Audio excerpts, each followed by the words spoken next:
Everyone in Seattle talks about the big one, the Cascadia subduction zone earthquake, magnitude 9 plus with tsunami. But there is something that is, well, I don't want to say a bigger threat, but aside from the Cascadia mega quake, though, that's the mega quake, the monster that reshape, destroy the Pacific Northwest. That's what people are losing their sleep over on the west coast of Canada and of the US. But new research suggests something way more uncomfortable. The earthquake that most people that live in Seattle fear may not be the most likely to hit them next.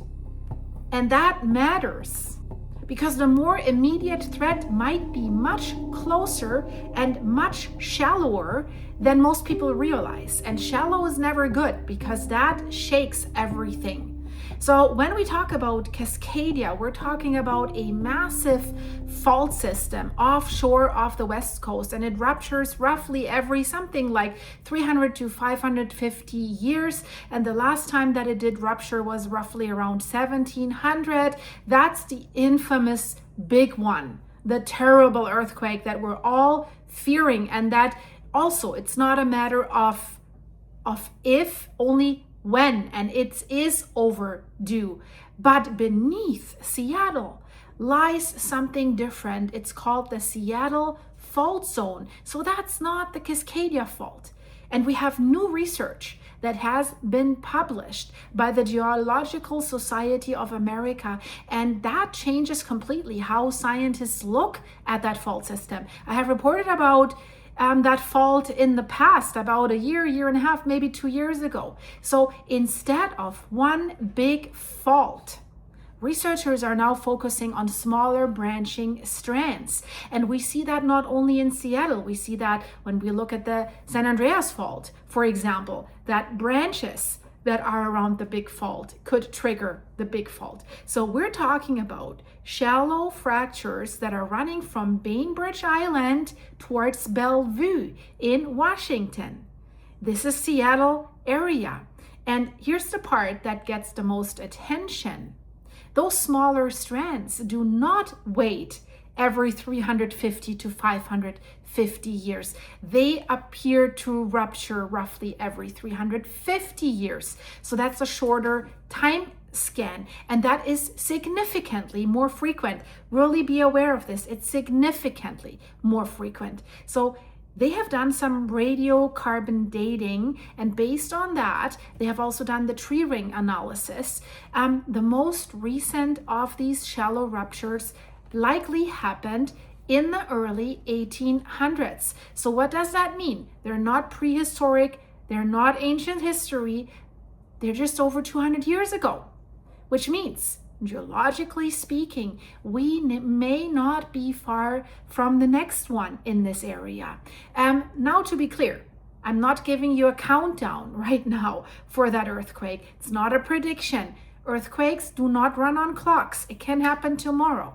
But frequency matters and pattern matter. And these smaller strands appear to dominate the rupture history within that Seattle fault zone over the last several thousand years. So what makes this more concerning, really more concerning, isn't just the frequency, it's the proximity. And now you might ask, well, what proximity? Well, these secondary ruptures, they hit pretty close to home.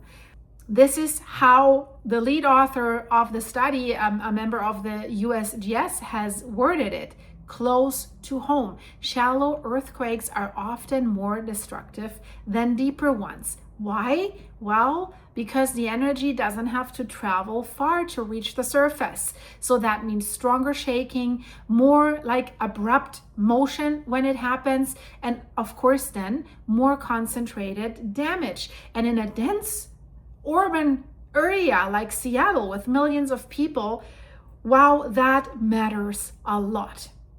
But now let's step back. Let's take a step back.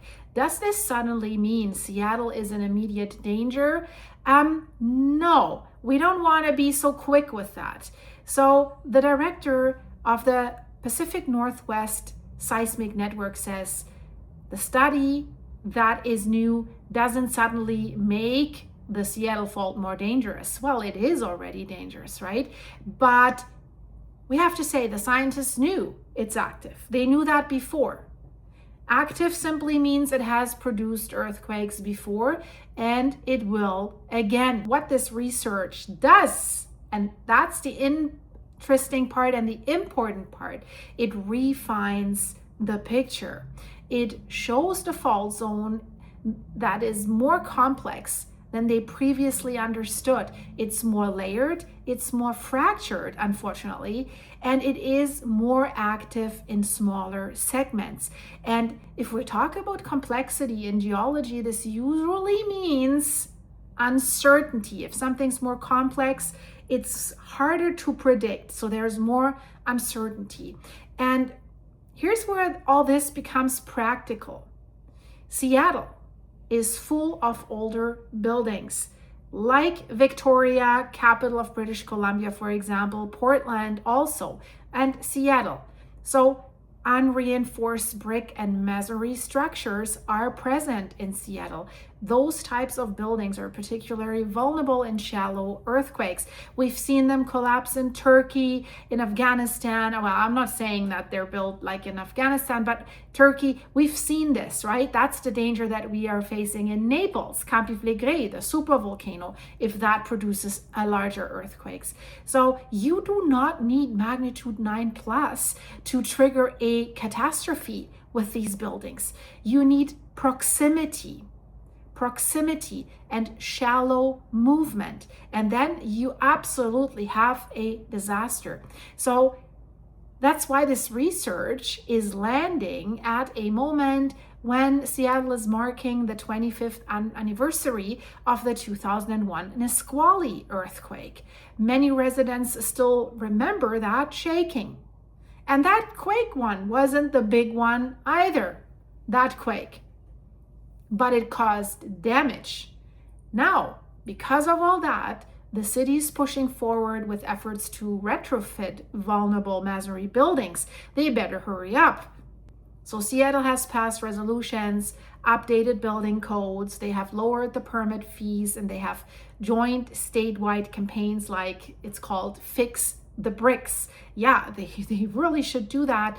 So they want to encourage people to do seismic upgrades. But the progress, as always, it's complicated. So there's a recent state bill that would have funded financial incentives for retrofits, and it failed to advance. So that slows the effort to make upgrades more affordable. So if you own a home, or many of them have businesses that rent or whatever, and then the landlords do not want to spend that much money. It's expensive in Seattle.